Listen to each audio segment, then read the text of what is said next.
Shalom sahabat Triji, kembali lagi dengan saya Sofyan. Kali ini saya mau sharing tentang perumpamaan tentang talenta yang diambil dari Matius 25 ayat yang ke-14 sampai ke-30. Tetapi saya ambil dari POV tentang tanggung jawab, bukan tentang talenta ya. Jadi apa yang saya dapat adalah dari sini talentanya bisa kita gantikan dengan tanggung jawab. Katakanlah misalnya suami atau pasutri itu kan punya tanggung jawab, ada yang punya tanggung jawab terhadap 2 anak, terhadap 3 anak, 5 anak, dan seterusnya. Itu kan berarti bisa dibilang tanggung jawabnya itu bisa dibilang ada yang tanggung jawab yang besar, tanggung jawab yang sedang, tanggung jawab yang kecil, tergantung oleh kemampuan orang tersebut.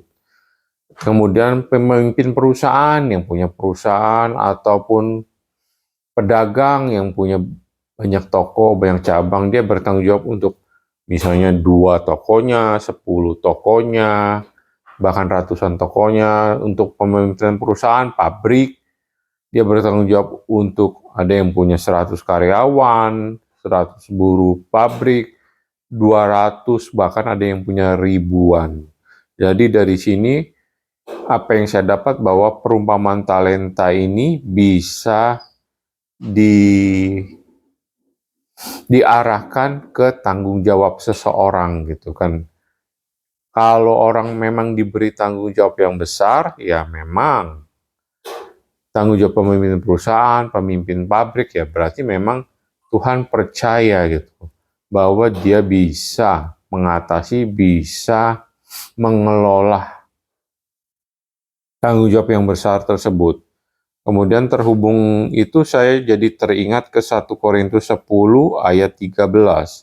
Di mana kan di sana dia dituliskan bahwa kalau kita dicobai maka kita akan diberikan jalan keluar sehingga kita dapat menanggungnya. Dari sini kita bisa juga menggunakannya pada waktu kita diberi tanggung jawab, kita akan diberikan kekuatan jalan keluar sehingga kita bisa mengatasinya, bisa mengelola tanggung jawab tersebut.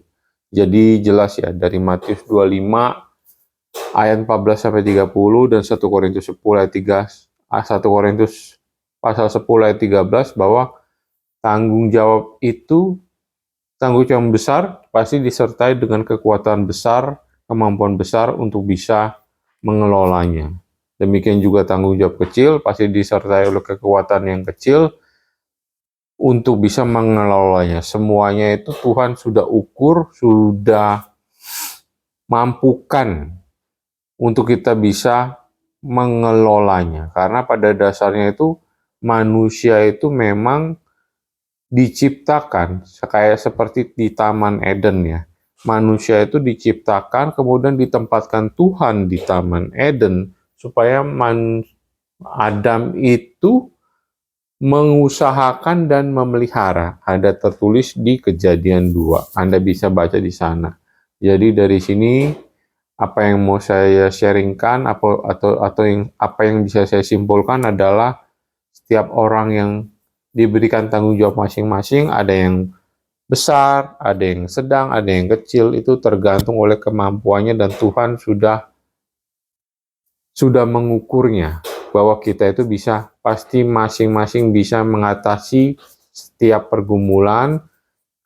Kalau kita diberi tanggung jawab berarti kita pasti bisa mengelolanya sesuai dengan porsi kita masing-masing yang Tuhan berikan dalam hidup kita.